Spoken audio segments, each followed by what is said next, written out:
오늘 본문은 아마 잘 알고 계실 겁니다. 어떤 분은 이 말씀으로 주님 앞에 더 깊은 헌신을 결단하셨던 분도 계실 거고, 어떤 분은 좀 불편하다, 부담스럽다, 혹시 또 뭐 내라는 소리 아닌가? 네, 이런 그런 기억이 있는 분도 계실 것 같습니다. 오늘의 말씀은 내용과 상황이 아주 단순하고요, 어렵지 않습니다.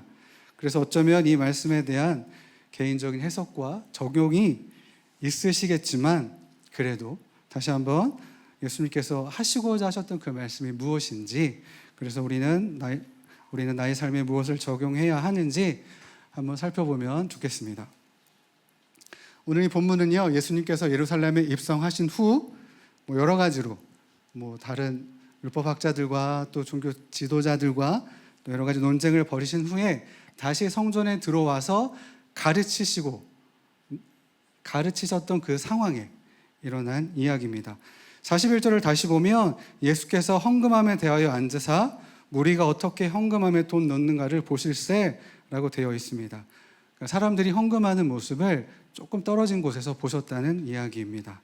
여기서 보실세라는 단어는 그냥 이렇게 구경하듯 이렇게 훑어보는 그냥 그런 말씀이 아니라요, 주목하여서 아주 자세히 관찰해서 보셨다는 그런 말씀입니다.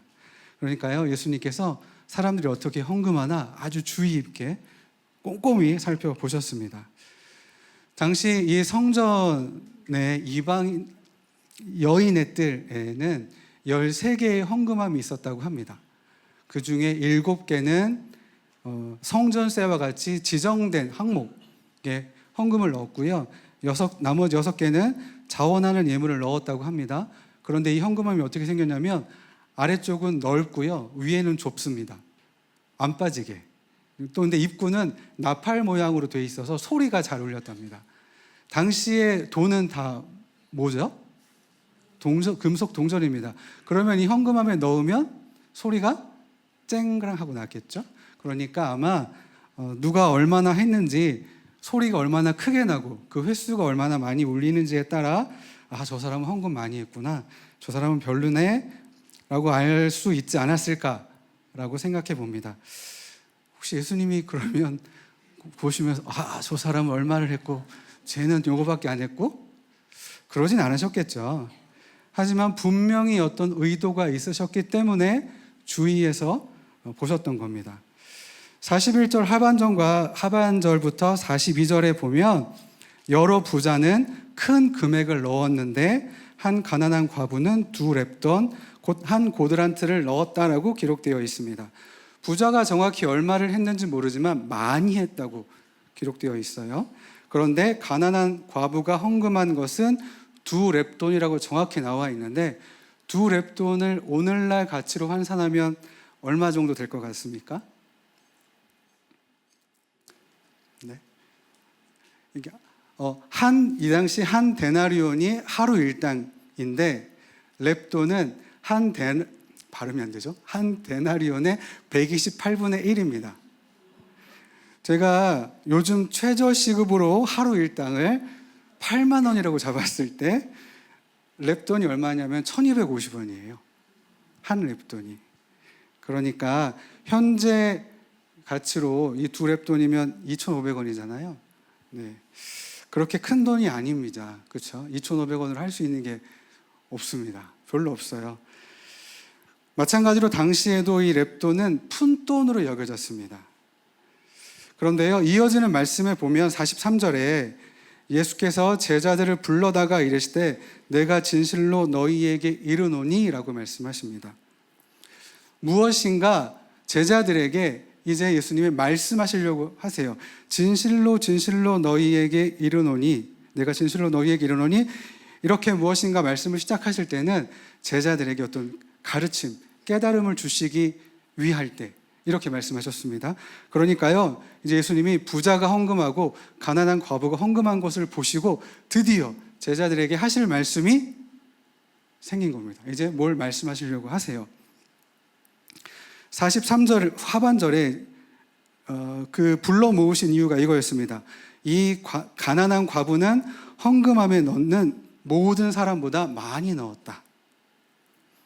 부자가 얼마를 했는지 모르지만 이 가난한 과부가 한 헌금은 저희가 알죠?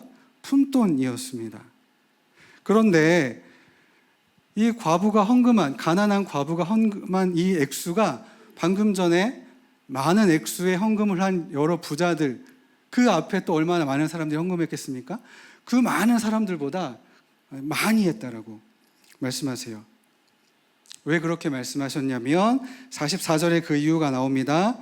한번 읽어볼까요? 그들은 다 그 풍족한 중에서 넣었거니와 이 과부는 그 가난한 중에서 자기의 모든 소유 곧 생활비를 풍족하다라는 것은 넘치는 것, 잉여를 이야기합니다. 가난함은 결핍과 부족입니다. 다시 말해서요, 부자들은 많은 헌금을 해도 많이 남았습니다. 그런데 이 가난한 과부는 이걸 헌금하면 남는 돈이 하나도 없습니다. 부자들은 많은 헌금을 해도요, 돈이 많이 남았기 때문에 공경에 처하거나 불편하거나 하지 않아요. 많이 헌금해도 아무런 상관이 없는 자들입니다. 하지만 이 가난한 과부는 자기의 생활비 전부 가지고 있는 모든 것을 헌금하면 남는 것이 아무것도 없습니다. 그래서 예수님께서 이 가난한 과부가 다른 사람들보다 헌금을 많이 했다라고 하신 그 기준은 헌금을 하고 얼마나 남아있느냐를 기준으로 삼은 것입니다. 그러니까 부자를 비롯한 많은 사람들은 여전히 쓸 것이 충족하게 남아있었지만 가난한 과부는 아무것도 남아있지 않고 모든 것을 드렸기 때문에 그녀가 가장 많은 헌금을 한 것이라고 말씀하셨던 것입니다. 혹시 여러분 이런 경험 있으세요? 하나도 남김없이 다 드려보신 적이 있으십니까? 네. 아니 이러면 제가 자랑 같은데 저는 제 인생의 어느 특정한 기간에 그렇게 살기를 결정하고 그런 삶을 살아봤습니다. 그 시간을 통해서 주님이 먹이시고 입히시고 채워주시는 놀라운 은혜를 체험하기도 했으나 어렵고 힘들고 고단한 시간이었습니다. 그래서 이 가난한 과부의 마음을 조금은 이해할 수 있었습니다. 그러면 하나도 남김없이 다 헌금한 이 과부를 보시고 예수님은 어떤 생각을 하셨을까요? 이미 이렇게 들으신 이야기들이 있으시니까 예수님이 칭찬하셨다라고 생각하시겠죠? 그런데 예수님이 그렇게 칭찬하셨다라고 할 거면 제가 오늘 이 말씀을 이렇게 나누지 않겠죠. 마가복음에서 예수님은 어떤 종교적인 의무나 어떤 경건 이런 것보다는 아주 인간의 기본적인 필요를 먼저 채우는 것을 종종 우선순위로 두셨던 경우가 있습니다. 그게 왜 그 예 중에 하나가 마가복음 3장 1절부터 5절 사이에 나오는 안식일에 손 마른 사람을 고치신 사건입니다. 예수님께서 회당에서 한쪽 손 마른 사람이 있는 것을 보셨어요. 근데 사람들이 예수님을 주시합니다. 혹시 예수님이 저 사람을 고치나 안 고치나?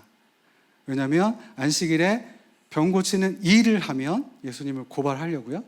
근데 예수님은 이미 그것을 아시고 사람들 사이에 이 사람을 세우셔서 이렇게 말씀하시죠. 악을 행하는 것과 생명을 구하는 것과 죽이는 것 어느 것이 옳으냐? 라고 말씀하시면서 그들의 완악함을 탄식하시고 노하시면서 이 손 마른 사람의 손을 고쳐주십니다.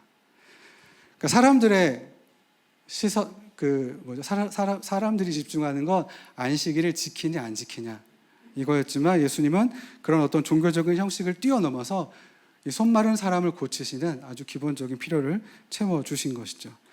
또 그리고 우리가 아는 것처럼 모든 것이 주님의 것입니다. 그렇죠. 네. 하나님은 모든 것의 주인이십니다. 그분에게는 더 이상 그 무엇도 필요가 없으십니다. 우리가 아무리 많은 것을 주님께 드려도 사실 주님께는 쓸모가 없을 수도 있거든요. 그렇죠? 또 하나님이 그렇게 가난한 사람의 것까지 뺏어가시는, 이런 표현이 좀 그런데, 쪼잔한 분이 아니시죠. 이런 것에 비춰봤을 때 진짜 예수님은 가난한 과부의 헌금을 기뻐하셨을까? 예수님이 그 여인의 행위를 보시고 잘했다고 칭찬하셨을까? 이런 질문을 하게 됐습니다. 제가 했던 이 의문을 해결하기 위해서는 그 앞에 있는 마가복음 12장 38절과 40절의 내용을 살펴봐야 할 것 같습니다. 함께 읽어볼까요?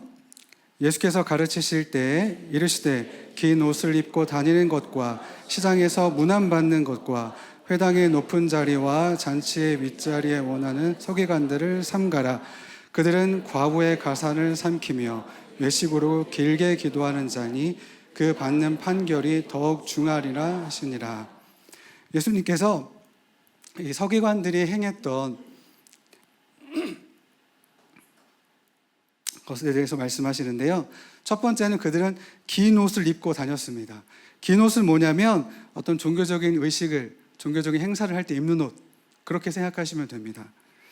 서기관들이 이 긴 옷을 입고 다니는 건 사람들에게 주목을 끌기 위해서, 또 그런 어떤 특권층, 성전 안에 있는 특권층들과 가까이 지내고 싶은 마음에 그런 옷을 입었다고 합니다. 그런데 그 옷을 어디에서 입었냐면 회당이나 성전에서만 입은 게 아니라 시장에서도 입었다는 거죠. 많은 사람들의 눈에 띄어서 관심을 받고 싶은 것이었던 거죠. 과시하기 위해서 그랬습니다. 그래서 그들은 늘 언제나 가장 높은 자리 상석에만 앉았죠. 사람들에게 인정받고 중요하게 여겨지는 그런 자리만 찾아다니는 자들이었습니다. 또 하나는 외식으로 길게 기도하는 사람이었습니다. 기도를 아주 잘했습니다. 능숙하게. 그런데요, 이들이 기도를 길고 능숙하게 할 수 있었던 건 경건에서가 아니라, 길고 능숙하게 아주 기도를 잘하면 사람들에게 이런 인식을 주는 거죠. 저 사람에게 기도를 부탁하면 이루어질 것 같아. 이런 거죠. 내가 기도빨이 좀 있어. 내가 기도해 줄게. 라고 하면서 돈을 받고 기도를 해 준 것입니다. 그러니까 이들이 길게 기도한 건 경건의 모습이 아니라 자신들의 탐욕, 사리사욕을 채우기 위한 것이었고요. 그들이 아무리 길고 능숙하고 아주 이렇게 미사 여구를 사용해서 기도했을지라도 그건 그저 허공에 울리는 소음일 뿐이었습니다. 그런데요, 무엇보다도 더 주목해서 볼 것은 이들이 과부의 가산을 삼켰다라고 기록되어 있습니다. 가산은요, 집입니다. 집, 재산. 실제로 이들이 과부의 집과 재산을 빼앗았다는 겁니다. 보통은 당시 서기관들은 아까 어떤 가르침의 대가를 받지 않았다고 합니다. 그러니까 무엇인가를 가르쳐주고 알려주고 성경을 풀어주고, 이들이 율법학자니까요. 율법에 대해서 알려주고 했을 때 그 대가를 받지 않았다고 합니다. 그래서 다른 일을 하거나 아니면 성전에 고용돼서 어떤 급여, 일정의 급여 같은 걸 받았다고 해요. 그런데 그래서 이들이 대체로 가난했는데, 피츠마이어라는 신학자가 이 서기관들이 어떻게 과부의 그 집과 재산을 빼앗았는지를 6가지로 정리를 해줬는데, 제가 그냥 빠르게 한번 말씀드리면, 첫 번째로는 아까 말씀드린 것처럼 어떤 가르침을 주고 돈을 받으면 안 됐는데 돈을 받았다. 두 번째는 이 과부의 남편이 죽은 후에 이 사람들을 좀 돕고, 이 서기관들이 이때는 오늘로 치면 변호사 같은, 법무사 같은 역할을 했답니다. 그런데 잘 도와야 하는데 사기를 쳐서 그 재산을 다 빼앗았다. 또 과부들의 접대를 공짜로 받았다. 맡겨진 가산들을 잘 관리하지 않았다. 중보기도의 대가로 여인들에게 돈을 받았다. 현실적으로 빚을 갚기 어려운 사람들의 재산을 자기가 담보로 잡고 그것을 갈취했다. 이런 식의 6가지를 제안했습니다. 두 번째가 좀 타당해 보입니다. 지나친 어떤 수임을 요구하거나 빚을 갚지 못하면 집을 가로채는 등 다양한 방법으로 이 과부들을 속여서 집을 다 빼앗은 거죠. 재산을 다 빼앗은 것입니다. 아까 말씀드린 것처럼 서기관들은 율법을 가르치는 자들입니다. 근데 율법에는 이 가난한 자들과 고아에 대해서 뭐라고 기록되어 있냐면 출애굽기 22장 22절에 너는 과부나 고아를 괴롭게 하지 말라. 신명기 14장 29절에서는 객과 고아와 과부들이 와서 먹고 배부르게 하라. 신명기 24장 17절에서는 과부의 옷을 저당 잡지 말아라. 신명기 24장 19절부터 21절에서는 곡식이나 열매 등을 남겨두어서 그들이 그것으로 배부르게 할 수 있도록 하라라고 기록되어 있습니다. 그러니까 고아와 과부와 같이 힘없고 소외된 자들이 배부르게 먹을 수 있게 하고 그들이 먹을 것을 얻을 수 있도록 곡식과 열매를 남겨두어야 했었고요. 이들을 괴롭히지 말고 절대로 그들이 억울한 일을 당하지 않도록 해야 하고 옷을 전당 잡지 말아야 했습니다. 옷을 전당 잡지 않는다는 것은 생명과 재산을 보호해주는 의미로도 볼 수 있을 것 같습니다. 그런데요, 서기관은 어떻게 했다고요? 그런 어려움에 처한 자들을 돕기는커녕 그들의 재산을 빼앗았습니다. 그래서 그들을 괴롭고 힘들게 만들었던 거죠. 또 신명기 26장 12절에는 셋째 해 곧 11조를 드리는 해에 내 모든 소산의 11조를 내기를 마친 후에 그것을 레위인과 객과 고아와 과부에게 주어 내 성읍 안에서 먹고 배부르게 하라고 기록되어 있습니다. 11조가 거둬들이면 레위인뿐만 아니라 고아와 과부도 그 11조로 먹을 것을 얻을 수 있도록 하게 하라고 했던 것입니다. 그러니까 이 말씀에 의하면 이 과부는요, 이 가난한 과부는 헌금을 하는 것, 이것보다 오히려 그 성전에 드려진 헌금으로 오히려 도움을 받았어야 하는 거죠. 그런데 아까 이 과부가 드린 전 재산이 얼마라고요? 네, 오늘날 돈으로 2,500원이 전부였습니다. 그렇다면 이 가난한 과부는 경제적으로 어떤 도움도 받지 못하고 있었다라고 볼 수 있습니다. 말씀에 기록된 것처럼 11조를 통해서 경제적인 도움을 받았어야 하는 그가 찢어지게 가난한 가운데 있었다면 이것 역시 서기관을 비롯한 이런 종교 지도자들이 가난한 과부를 돕지 않았다는 거죠. 서기관들은 스스로 경건한 자로 여겼고 그렇기 때문에 사람들에게 존경과 인정을 받는 것을 당연하게 여겼던 것 같습니다. 그리고 자신들의 경건함으로 힘없고 연약한 자들의 것을 착취하는 도구, 경건함이요 오히려 힘없는 자를 착취하는 도구가 되었던 것입니다. 그런데 성경이 말하는 진정한 경건이 무엇인지 혹시 아십니까? 야고보서 1장 26절과 27절에 누구든지 스스로 경건하다 생각하며 자기 혀를 재갈 물리지 아니하고 자기 마음을 속이며 이 사람의 경건은 헛된 것이라. 아버지 하나님 앞에서 정결하고 더러움이 없는 경건은 곧 고아와 과부를 그 환난 중에서 돌보고 또 자기를 지켜 세속에 물들지 아니하는 그것이니라. 진정한 경건은요 고아와 과부를 그 환난 중에서 돌보고 자기를 지켜 세속에 물들지 않게 하는 것이라고 하셨습니다. 그러나 율법을 가르치는 서기관들이 자신들의 경건함으로 가난한 과부를 더욱 공경에 빠뜨리고 세속에 물들어 긴 옷을 입고 다니며 사람들에게 인정과 칭찬을 강요했습니다. 자신들의 경건함을 통해서 사리사욕을 채우고 사람들을 종교적인 열심에만 사로잡히게 했던 자들이기 때문에 그들이 하나님 앞에서 받게 될 판결이 무겁고 무서울 수밖에 없었던 것입니다. 그런데요, 이 서기관이 오늘 우리가 읽은 본문에 나온 부자입니다. 그러니까 오늘 본문이 말해주고 있는 주된 내용은 앞선 38절과 40절 여기와 연결되어서 고아와 과부를 돌보지 않고 오히려 착취하고 괴롭게 하고 축척한 부로 사람들에게 잘 보이고 자랑하기 위해서 많은 헌금을 하고 있는 자들, 경건을 위장해서 자신의 사리사욕을 채우고 있는 자들을 고발하시는 것입니다. 이들의 종교적인 위선으로 인해서 가난한 과부는 생계를 위협받고 있으면서도 자신이 가지고 있는 모든 것을 헌금할 수밖에 없었던 사회적인 제도와 종교적인 폐해를 질책하시려는 것이었습니다. 그래서요, 이처럼 이미 고아와 가난한 자들을 돌보고 보호해야 한다는 율법은 지켜지지 않았고, 하나님을 예비하고 섬기는 성전은 원래 그 기능을 상실한 채 거짓된 경건으로 자신을 높이며 사리사욕을 채우는 자들로 인해서 강도의 소굴이 되어 있었습니다. 그래서 예수님이요, 그 다음에 이어지는 마가복음 13장 1절과 2절에서 예루살렘 성전이 멸망할 것이라고 말씀하신 것입니다.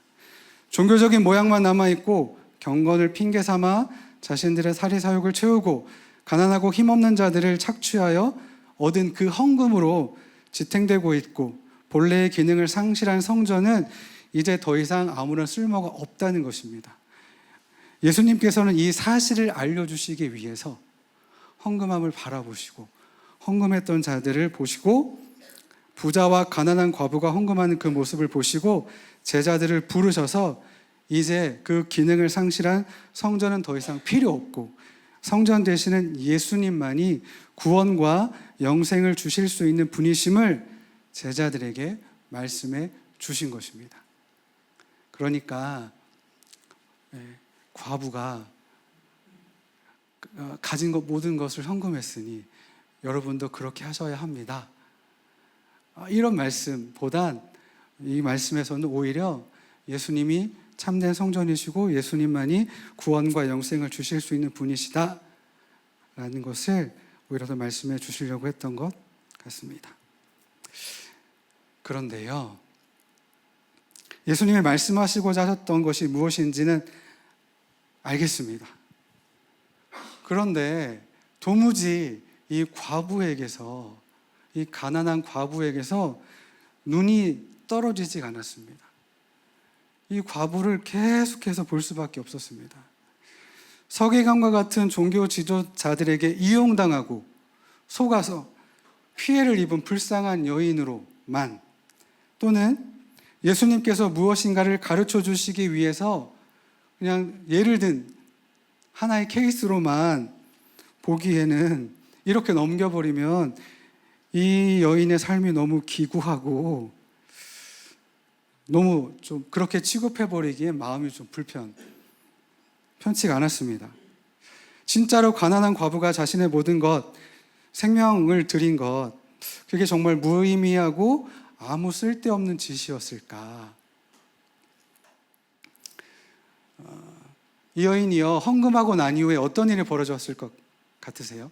모든 걸 다 헌금하고 난 이후에? 열왕기상 17장에는 사르밧 과부가 나옵니다. 혹시 아시죠? 마지막 남은 가루와 조금 남아있던 기름으로 떡을 만들어서 그거 먹고 죽으려고 했는데 엘리야가 그거 놔줘 했을 때 엘리야에게 그것을 주었을 때 가루와 기름이 마르지 않는 그런 기적을 경험하잖아요. 그런데 이 여인은 어땠을까요? 그러지 않았을 것 같습니다. 상황은 바뀌지 않았고요. 여전히 사회적인 돌봄도 받지 못하고 종교 지도자들의 잘못된 가르침 때문에 지독한 가난과 종교적인 부담감 속에서 고단한 삶을 계속 살았을 것입니다. 날마다 걱정과 염려 속에 사는 삶에 어떤 기대와 기쁨이 있을 수 있을까? 그런 생각을 좀 해보게 됐습니다. 도대체 이 여인은 언제쯤 이 고단한 삶을 멈추고 그 삶 안에 행복, 감사, 기쁨이 있을 수 있을까? 이런 생각을 좀 했습니다. 제가 아침에요, 나오기 전에 아내랑 나 오늘 설교 이렇게 할 거야 라고 이야기를 했습니다. 괜히 물어봤어요. 왜냐면 제가 생각했던 것과 너무 다른 이야기를 했거든요, 저희 아내가. 제가 이 가난한 과부를 생각하면 뭐가 생각나? 제일 먼저 뭐가 떠올라? 라고 물어봤더니요, 조금 생각하더니 그 상황을 다 배제하고 그 여인만 생각해보면 죽으려고 그랬나? 그 생각이 든다고 했습니다. 한 번도 생각해보지 않았거든요. 그런데요, 그리고 제가 준비한 게 있으니까 그건 아닐 거야. 그렇게 하면 안 되는데? 그렇게 하면 이 뒤에 결론이 다 바뀌어야 되거든요. 근데 그럴 수 있을 것 같아요. 이렇게 고단한데, 아무리 발버둥 쳐도 해결되는 건 없는데, 누구도 자기의 삶을 돌아봐 주지 않는데, 죽어야겠다. 그런 생각을 했을 수도 있겠다 생각이 들었습니다. 예전에 어느 한 가수가 공연 중에 이렇게 공연하다가 관객들하고 이렇게 이야기하는데, 어느 나이가 지긋하신 부부에게 어떻게 오셨냐, 공연은 어떠시냐라고 물어봤답니다. 그런데 그 부부가 하는 말이, 사는 게 너무 힘들어서 내가 가장 좋아하는 가수의 공연을 오늘 보고 둘이 함께 죽으려고 했다. 근데 내가 오늘 이 공연을 보고 다시 살기로 마음먹었다 라는 이야기를 들은 적이 있습니다. 또 아까 열왕기상 17장에 나오는 사르밧 과부도 마지막 남은 가루와 기름으로 떡을 만들어서 아들과 함께 먹고 죽으려고 했다라고 나오잖아요. 그러니까 보통 사람들은 죽음을 앞두면 가장 해보고 싶은 것, 가장 가치 있다고 여겨지는 것, 아니면 정말 그 전에 한 번도 해보지 못했던 것, 내가 이거라도 해보고 내가 죽어야지, 이런 생각을 하는 것 같습니다. 근데 만약에요, 진짜로요, 이 여인이 죽으려고 했다면 마지막 그가 가지고 있었던 전 재산을 가지고 무엇을 할까 고민하지 않았을까요? 비록 작은 액수지만 당시로는 참새 반마리밖에 살 수 없답니다. 이 돈으로는. 그래도 그것으로 뭘 할까 생각해 봤을 텐데, 그녀가 내린 결론은 성전을 찾아가서 헌금하는 것이었습니다.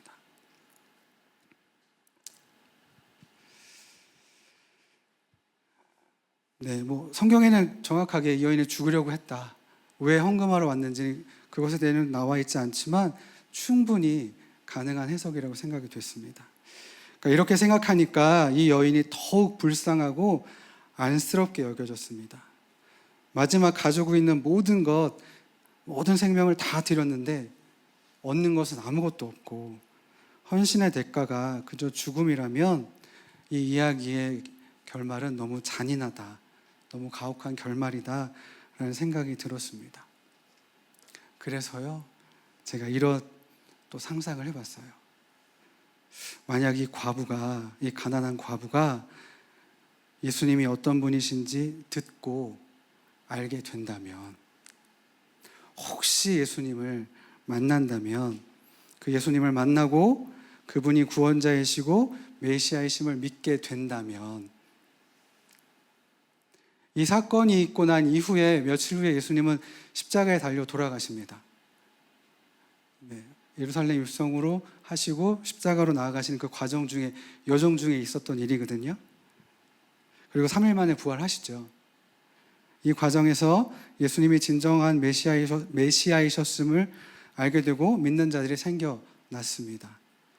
혹시 그런 자들 가운데 이 여인이 있지 않았을까? 이 여인이 있었으면 좋겠다라는 생각을 했습니다. 왜냐하면 예수님은 이 가난한 자들에게 복음을 전하러 오셨거든요. 예수님은 가난하고 억압받는 자들, 묶인 자들에게 복음을 전해주시고 그들을 자유롭게 해주시기 위해 오셨습니다. 또 마태복음 11장 28절에 수고하고 무거운 짐진 자들아 다 내게로 오라, 내가 너희를 쉬게 하리라 라고 말씀하셨습니다. 예수님은 고단한 삶을 살고 있는 자들에게 쉼을 주시는 분이십니다. 이 가난한 여인이요, 종교적인 열심 때문에 자신의 모든 것, 생명까지도 내어드릴 수 있는 그런 여인이었다면, 만약에 이 여인이 예수님을 믿고 알게 된다면 분명히 그 여인은 삶을 대하는 태도와 마음에 큰 변화가 있었을 것입니다. 예수님께서 성전에서 가르치시다가 헌금하는 자들을 관찰하시고 제자들에게 말씀하셨던 것은 본인이 참된 구원자이심을 알려주시고 사회적인 종교적인 폐해를 고발하신 것도 있으시지만, 혹시 그 헌금하는 수많은 사람들 중에 예수님께서 그 여인을 계속해서 주목하고 보셨다면요, 그러면서 혹시 그 가난한 과부가 예수님을 보고 예수님께 나오기를 바라고 계셨던 건 아닐까? 라는 생각을 해보았습니다. 그래서 그 여인이 더 이상 그 기능을 상실한 성전에 찾아와서 의미 없는 헌금을 하는 게 아니라 예수님께 나와서 예수님이 어떤 분이신지 깨닫고 예수님을 믿고, 그래서 복음으로 자유케 되고 모든 부담과 모든 고단함을 벗어버리고 예수님의 사랑 안에서 평안한 삶을 살기를 바라심으로 그 자리에서 그 여인을 주목하고 계시진 않았을까? 라는 생각을 좀 해보게 되었습니다.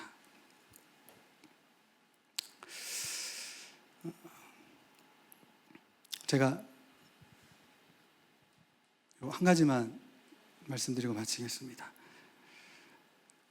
지난 7월, 8월 있었던 아우리치에서요, 하루 사역을 마치고 선교사님과 팀원들과 함께 저녁을 먹고 나름 그 동네에서 핫한 카페로 이동을 해서 후식을 먹었습니다. 거기 커피 빙수가, 눈꽃 커피 빙수가 아주 기가 막히거든요.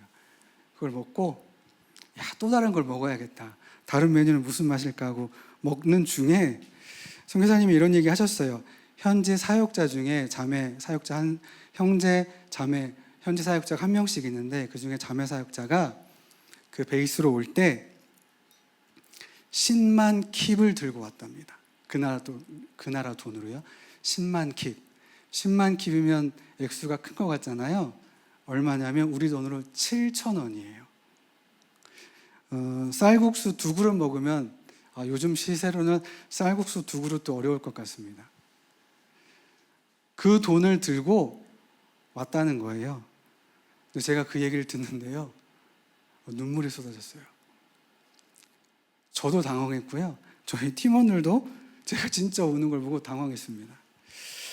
20대 초반에 아주 어린 자매가 앞으로 어떤 일을 겪고 얼마나 어렵고 힘든 상황을 마주할지 저도 그 길을 제가 먼저 걸어봤거든요. 그게 얼마나 힘들고 얼마나 고된 일인지 제가 알거든요. 근데 이 어린 자매님이, 어린 사역자가 그 길을 또 간다니까 너무 안쓰러운 거예요. 그러면서 막 입으로는 팥빙수가 들어가면서 눈물이 나오면서 그러면서 혹시 이 간사님의 삶이 이 가난한 과부가 예수님을 만나고 난 이후의 삶과 같지 않을까? 이 가난한 과부도 예수님을 만난다면 이 간사님과 같은 삶을 살 수 있지 않을까? 비록 여전히 가난함은 해결되지 않고 어렵고 힘들지만 그래도 기쁨과 자원하는 마음으로 주님 앞에 나와서 자신의 삶을 드릴 수 있지 않을까? 라는 생각을 해보았습니다. 말씀을 마무리하겠습니다. 혹시 우리 중에요, 혹시 주님 앞에 열심히 헌신하지만 기쁨과 즐거움 대신에 답답함과 고단함과 무기력함만을 혹시 느끼는 분 계시지 않으세요? 그러니까 종교적인 열심은 있는데, 무언가 헌신하고는 있는데, 무언가 주님 앞에서 열심히 하고 있는 것 같은데 왠지 모르게 기쁨이 없고 왠지 모르게 답답함이 있고 고단하게만 느껴지고 하신다라면 좀 한번 멈춰 보시면 좋겠습니다. 주님을 먼저 만나는 것이 더 우선되어야 합니다. 예수님과 동행하면서 그분이 어떤 분이신지를 아는 것, 나를 주목하여 보고 계신 그 예수님을 먼저 만나는 것, 그게 우선되어야 합니다. 그래야 우리의 헌신에 우리의 신앙생활에 기쁨이 있을 것 같습니다. 그리고 또 하나 잊지 말아야 하는 것은 혹시 우리 주변에 이 가난한 과부와 같은 그런 분들이 있다면 우리가 돌봐야 하는 거죠. 돌아봐야 하는 거죠. 특별히 자신의 모든 것을 들여서 헌신하고 계신 우리 선교사님들을, 또 그 선교사님과 함께 사역하는 현재 사역자들, 좀 이런 분들을 기억해 주셨으면 좋겠습니다.